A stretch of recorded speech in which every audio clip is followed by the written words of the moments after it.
সাগরে নিম্নচাপের প্রভাবে দেশের বিভিন্ন স্থানে ঝড়ো হাওয়া সহ বৃষ্টি, ব্যাহত নৌযান চলাচল, রয়েছে বন্যার পূর্বাভাসও। স্থানীয় যে এনজিওগুলো আছেন, স্বেচ্ছাসেবী সংগঠনগুলো আছেন, রেড ক্রিসেন্ট আছে, তাদের সহায়তা নিয়ে আমরা এটি মোকাবেলা করতে পারবো। এবার দিনাজপুর সীমান্তে বিএসএফ এর পুশিন, বিরলের 2টি পয়েন্ট দিয়ে ঠেলে দেয়া 10 জনের বেশি নারী পুরুষ বিজিবির হেফাজতে। সিলেটে পরিবেশ সংকটাপন্ন এলাকা থেকে অবাধে চলছে বালু পাথর লুট, নির্বিকার প্রশাসন, অভিযোগ পরিবেশবাদীদের। যারা বহির্ভূত জায়গা, বাংলা বাজার, বালেরাহ জায়গা থেকে এগুলা বালু স্টক করা হয়েছে। আইন শৃঙ্খলা রক্ষাকারী বাহিনী এবং প্রশাসনকে বলি, তাহলে তাদের চোখের সামনেই তো এগুলো তোলা হচ্ছে।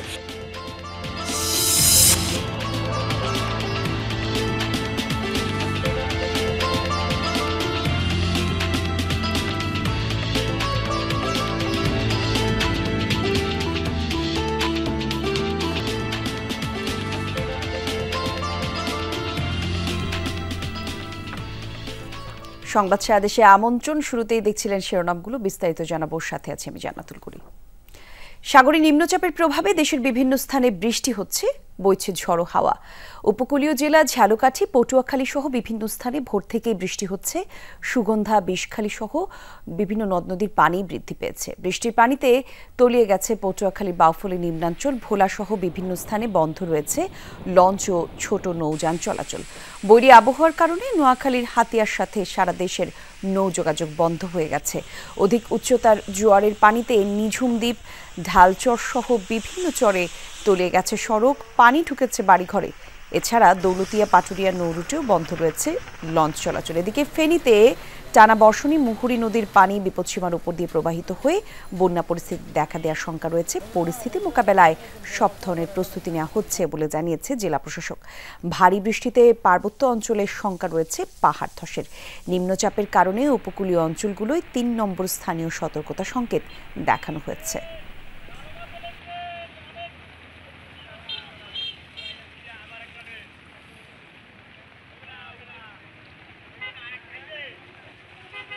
স্থানীয় যে এনজিওগুলো আছেন, স্বেচ্ছাসেবী সংগঠনগুলো আছেন, রেড ক্রিসেন্ট আছেন, তাদের যে ট্রেন যারা স্বেচ্ছাসেবী আছেন, তাদের সহায়তা নিয়ে আমরা এটি মোকাবেলা করতে পারবো।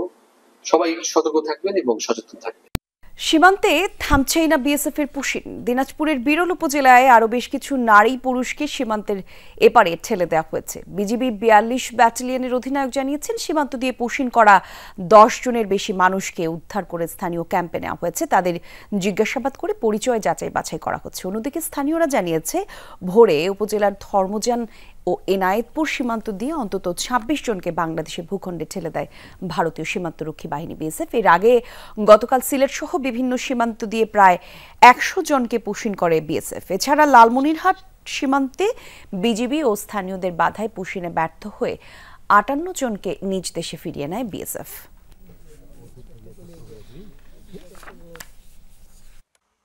গত 9 মাস ধরে ভয়াবহ লুটপাটের শিকার সিলেটের প্রাকৃতিক সম্পদ। পাহাড়, টিলা কিংবা সমতল সবই পাথর আর বালু খেকোদের দখলে। পরিবেশবাদীদের অভিযোগ, লুটপাট ঠেকাতে কার্যকর উদ্যোগ নিচ্ছে না প্রশাসন। নানা সীমাবদ্ধতার কথা বলছে জেলা প্রশাসকও। আহমেদ শাহিনের ছবিতে মাহবুবুর রহমান রিপনের প্রতিবেদন। 5 আগস্টের পর থেকে পরিবেশগত সংকটাপন্ন এলাকা জাফলংয়ে চলছে এমন লুটপাট। পিয়াইন নদী থেকে উত্তোলনের পর প্রতিদিন হাজারো ট্রাকে যাচ্ছে কয়েক লাখ ঘনফুট খনিজ সম্পদ। ইসিএ এলাকাতেই গর্ত করে তোলা হচ্ছে পাথর, কোথাও নিষিদ্ধ ড্রেজার দিয়ে উঠছে বালু। ইসিএ এলাকার নদী থেকে তুলে বিনা বাধায় বালুগুলো রাখা হয়েছে স্তূপ করে। যারা বহির্ভূত জায়গা, বাংলা বাজার, বালেরাহ জায়গা থেকে এগুলা বালু স্টক করা হয়েছে। ওই জায়গা থেকে তোলার কারণে এগুলো জব্দ করা হয়েছে। এটা আজ থেকে 4-5 মাস আগের ঘটনা, কিন্তু এই জব্দ করার পর এই যে কমিটি গঠন কিংবা এগুলো নিলাম দেয়, এই প্রসেসিংটাই করছেন না। এটা আমাদের কাছে একটা রহস্যজনক লেগেছে। কিন্তু যারা এসব করছেন তাদের অজুহাতের শেষ নেই। এই জায়গায় স্যার এই যে বালুটা উত্তোলন হয়, ওই দু সাইড বাড়িঘর জন্য স্টক করা যায় না এবং পানি অনেক কম, এইদিকে পানি থাকে বেশি, একবার ভাদ্র মাস পর্যন্ত পানি এদিকে থাকে, এই জন্য আমরা এই দিক দিয়ে একটু সুবিধা পাই দিকে, এই জন্য আমরা স্যার এনে বালুগুলো স্টক করছি। আমরা তো বালু তুলি না, বালু তুলে তো ছোট ছোট নৌকা এরা বালু নিয়ে আসে, আমরা তাদের কাছ থেকে খরিদ করি। প্রশাসন বলছে বালু তোলা বন্ধ করতে না পারলেও সরকারি সম্পদ হিসেবে জব্দের অভিযান চলছে। যে বালু স্টক করে আছে আমরা খবর পেয়েছি যে এটা ইসিভুক্ত এলাকা থেকে তোলা এবং এর জন্য পরিবেশ অধিদপ্তরকে সাথে নিয়ে আমরা বালিগুলো জব্দ করেছি। কোম্পানিগঞ্জের শাহ আরেফিন টিলা কিংবা রেলওয়ে বাংকার এলাকায় বন্ধই হয়নি পাথর উত্তোলন। পরিবেশবাদীরা বলছেন এই ধ্বংসযজ্ঞের দায় প্রশাসনের। দায়িত্বশীল কর্তৃপক্ষ হিসেবে যদি আমরা আইন শৃঙ্খলা রক্ষাকারী বাহিনী এবং প্রশাসনকে বলি, তাহলে তাদের চোখের সামনেই তো এগুলো তোলা হচ্ছে এবং তারা যে অবগত না এটাও না। এখন চেষ্টা করেও আপনি পারছেন না, তখনই আমরা বলতে পারি যে আসলে ব্যর্থ। কিন্তু আমরা তো আসলে এখানে জোরে সোরে কোনো চেষ্টা আমরা এখনো দেখিনি। এসব থামাতে নিজের চেষ্টার কথা জানালেন জেলা প্রশাসক। এগুলা সংরক্ষণ করার জন্য যে পরিমাণ নজরদারি দরকার অথবা যে পরিমাণ লোকবলের প্রয়োজন, সেটা আসলে আমাদের উপজেলা প্রশাসন বা থানা লেভেলের কোনো অফিসের নেই, আইন শৃঙ্খলা বাহিনীর নেই। তারপরেও তারা যখন এসব বিভিন্ন ধরনের কার্যক্রম হচ্ছে, আমরা নিয়মিত অভিযান পরিচালনা করছি। অভিযান পরবর্তী সময়ে তারা আবার নেমে আগের মতো করে নেমে আসে। তো এটার বিষয়ে আমরা একটা কার্যকর পদক্ষেপ নেওয়ার চেষ্টা করছি। জাফলং রক্ষায় পরিবেশগত সংকটাপন্ন এলাকা ঘোষণা করে 2015 সালে গেজেট প্রকাশ করে সরকার 14.93 বর্গ কিলোমিটার এলাকায় নিষিদ্ধ করা হয় পাথর কিংবা বালি উত্তোলন সহ 8টি কর্মকাণ্ড। মাহবুব রহমান রিপন, যমুনা নিউজ, সিলেট।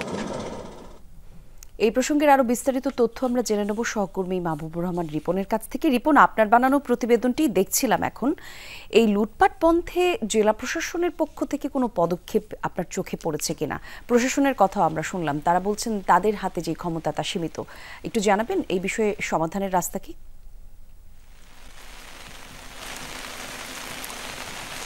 কলি, আসলে সমন্বিত উদ্যোগ দরকার প্রশাসনের। এখন পর্যন্ত যে উদ্যোগ আমরা দেখছি সেটাতে যে কোনো কাজ হচ্ছে না, সেটার প্রমাণ হিসেবেই আমি আপনাকে আরেকটু দেখাতে চাই। আমরা এই মুহূর্তে রয়েছি সিলেটের ভোলাগঞ্জে। এই ভোলাগঞ্জ পাথর কোয়ারিটি অনেক দিন ধরে সরকার ইজারা দিচ্ছে না, কারণ হচ্ছে এখান থেকে পাথর উত্তোলন করে এখানকার পরিবেশ জীববৈচিত্র্যের নানাভাবে ক্ষতি করা হয়েছিল। তারপর থেকে কিন্তু ইজারা হচ্ছে না। 24 সালের আগস্ট মাস পর্যন্ত এখানে পাথর উত্তোলন, বালি উত্তোলন সবই বন্ধ ছিল, কিন্তু আগস্টের পর থেকে যেটা শুরু হয়েছে সেটা কিন্তু এখন পর্যন্ত আর থামানো যায়নি। আপনি দেখতে পাচ্ছেন যে এই যে জায়গাটিতে আমরা রয়েছি সেখানকার চিত্র দেখতে পাচ্ছেন। সেই যেখান থেকে এই মুহূর্তে পাথর তোলা হচ্ছে এটি রেলওয়ের একটি বাংকার এলাকা এবং এখান থেকে এটি ঐতিহাসিক স্থাপনাও রয়েছে, রোপওয়ে বলে যেটাকে। এখান থেকে পাথর ছাতকে পরিবহন করা হতো রোপওয়ের মাধ্যমে এবং সেই স্থাপনাটি কিন্তু এখন ধ্বংসের প্রায় দ্বার প্রান্তে। 360 একর ভূমি ছিল রেলওয়ের, এর মধ্যে 8 একরের এই স্থাপনাটি ছিল এবং সেটাও এখন মোটামুটি গর্তে পরিণত হয়েছে এবং যেটা কয়েক মাস আগেও একটি সবুজ স্থাপনা এবং বেশ কিছু বড় বড় ধরনের গাছ এখানে ছিল এবং এখানে কিন্তু রেলওয়ে নিরাপত্তা বাহিনীর থাকার জায়গা ছিল। এবং সবশেষ যখন এই ধ্বংসযজ্ঞ এবং লুটপাট শুরু হয়, সেখানে কিন্তু রেলওয়ের থাকার জন্য আরও একটি ঘর তৈরির চেষ্টা করা হচ্ছিল। সেই ঘরের মালামাল পর্যন্ত লুট করে নিয়ে যাওয়া হয়েছে। এই মুহূর্তে এখানে আর রেলওয়ের নিরাপত্তা বাহিনী কিংবা প্রশাসনের কেউ কোনো কাজেই আসছে না। ধন্যবাদ আপনাকে রিপন। বঙ্গোপসাগরে নিম্নচাপের কারণে কক্সবাজার সমুদ্র সৈকতে সাগর উত্তাল। টেকনাফ সেন্ট মার্টিন নৌরুটে সব ধরনের নৌযান চলাচল বন্ধ ঘোষণা করেছে প্রশাসন। সেখানকার পরিস্থিতি আমরা জানবো। আমাদের সঙ্গে যোগ দেবেন সহকর্মী ইহসান আল কুতুবী। ইহসান, কক্সবাজারের অবস্থা সহ উপকূলীয় অঞ্চলের কি অবস্থা আমাদেরকে একটু জানাবেন। নিম্নচাপ নিম্ন যে অঞ্চলগুলো আছে তা প্লাবিত হয়েছে কিনা সেই তথ্য থাকলেও জানাবেন।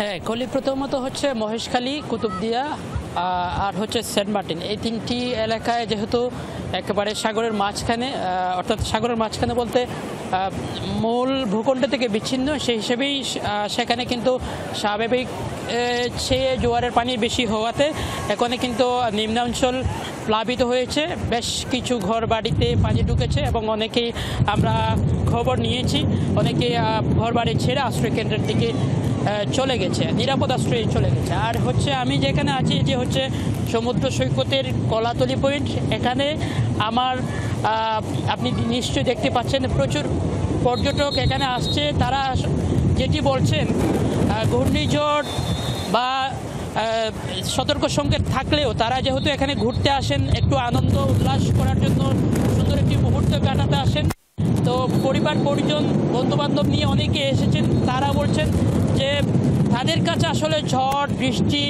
এই সময়টা যেহেতু তাদের সময়ের সাথে মিলে গেছে, তাদের আসলে সাগরের সাথে একটু দুষ্টমি না করলেও কিন্তু হয় না। অর্থাৎ তারা এখানে ঢেউয়ের সাথে খেলছেন, পানিতে লাফালাফি করছেন, তারপরেও কিন্তু এখানে যারা দায়িত্বে আছেন লাইফ গার্ডের সদস্যরা তাদেরকে সতর্ক করছেন। কারণ হচ্ছে আমরা দেখেছি যেহেতু সাগর উত্তাল, বিশাল বিশাল ঢেউ কিন্তু আছড়ে পড়ছে, এই অবস্থায় যদি কোনো দুর্ঘটনা ঘটে যায় তাহলে বড় ধরনের একটা অনাকাঙ্ক্ষিত ঘটনা ঘটে যেতে পারে, সেই জন্য কিন্তু এই সতর্কতা। আর পাশাপাশি এখানে আমরা পুলিশকে দেখছি, যদিও জেলা প্রশাসনের পক্ষ থেকে এ পর্যন্ত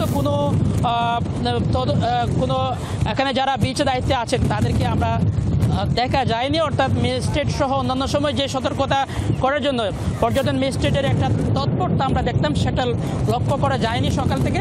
তবে এখানে প্রচুর পরিমাণে পর্যটক আসে। এখানে শুধু কলাতলি পয়েন্টে নয়, সুগন্ধা পয়েন্টেও পর্যটক রয়েছে, লাবণী পয়েন্টেও পর্যটক রয়েছে।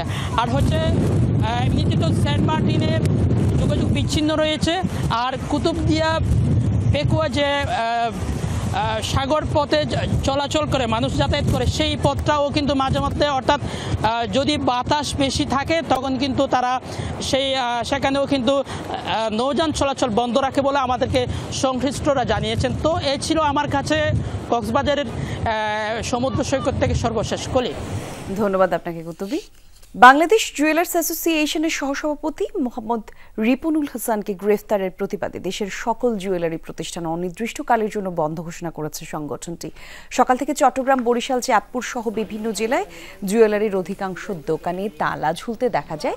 দোকান কর্মচারীরা জানান মালিকের নির্দেশে তারা শোরুম খুঁজছে না, আর এতে ভোগান্তিতে পড়েছেন ভোক্তারা। তবে সিলেট, রাজশাহী সহ কয়েক জেলায় খোলা রয়েছে জুয়েলারি দোকান। কোরবানির ঈদে বরাবরই সবার নজর কাড়ে বাহারি রং এবং ব্যতিক্রমী নামের পশু।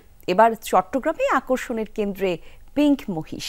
শেঠ এগ্রো ফার্মে ভিন্ন রঙের এসব পশু দেখতে ক্রেতা দর্শনার্থীদের ভিড়ও বেশি। পাশাপাশি বাহারি নামের বিশাল সব গরু দৃষ্টি কাটছে সবার। লাল, কালো, বাদামি এমন বিভিন্ন রঙের পশুর মধ্যে সবার নজর কাটছে পিঙ্ক রঙের এসব মহিষ। চট্টগ্রাম মহানগরীর কাজীর দেউরি মোড়ে শেঠ এগ্রো ফার্মে দেখা মিলছে এদের। আনা হয়েছে ভারত থেকে, দাম হাঁকানো হচ্ছে 2 থেকে 5 লাখ টাকা পর্যন্ত। পিঙ্ক কালারগুলো একটু পছন্দ হচ্ছে, এটা কোরবানের জন্য একটু যোগ্যতাজনক সৌন্দর্য। পিঙ্ক কালার অবশ্যই সবার পছন্দ, এটা অনেক সুন্দর। পিঙ্ক কালারের মহিষগুলো দেখতে অনেক সুন্দর লাগতেছে, অনেক ভালো লাগতেছে। শেঠ এগ্রো ফার্মে আরেক আকর্ষণ বাহাদুর নামের এই গরু। আকারে যেমন বড়, আচরণও তেমন ক্ষিপ্র। অস্ট্রিয়ান জাতের 15 মনের বেশি ওজনের বাহাদুরের দাম হাঁকানো হচ্ছে 10 লাখ টাকা। এগুলো বাইরে গরু তো, যার কারণে এগুলাকে খাওয়ার একটা আলাদা। আমাদের দেশি গরু যে খাবারগুলো খায়, ওনারা কিন্তু এই খাবারগুলো খায় না। ওনাদের জন্য আলাদা খাবারের ব্যবস্থা আছে, যার জন্য এগুলোর একটু দামও ওই জন্য বেশি। পিঙ্ক কালার হওয়াতে এগুলোর প্রতি মানুষের অনেক চাহিদা, দেখতেছে, সবাই দেখতেছে। অ্যালবিনোগুলো অনেক সুন্দর, ওদের জাতগুলো অনেক ভালো ভালো। লাল গরু আর বাদামি গরু এগুলো হচ্ছে মানুষের সবচেয়ে বেশি পছন্দ। তো এখানে অনেক বড় বড় গরু আসছে, দেখতে ভালো লাগতেছে। কোরবানি ঈদে প্রতি বছরই চট্টগ্রামের সব খামারে এবং হাটে বাহারি নামের বিশাল সব পশু ঘিরে থাকে ক্রেতাদের বাড়তি আকর্ষণ। কোনো জেলা না, আমার মতো হয়েছে গরুটা আমি কিনবো। এটা আমাদের চিটাঙ্গা হোক, আদার দৃষ্টি হোক, কোনো অসুবিধা নেই। বড় গরুর আগের মতো সেরকম চাহিদা থাকবে না, এখন ছোট গরুর চাহিদা মোটামুটি থাকবে। জোবায়েত ইবনে শাহাদাত, যমুনা নিউজ, চট্টগ্রাম। শেষ করছি সংবাদ সাথে ছিলেন যারা। ধন্যবাদ সবাইকে।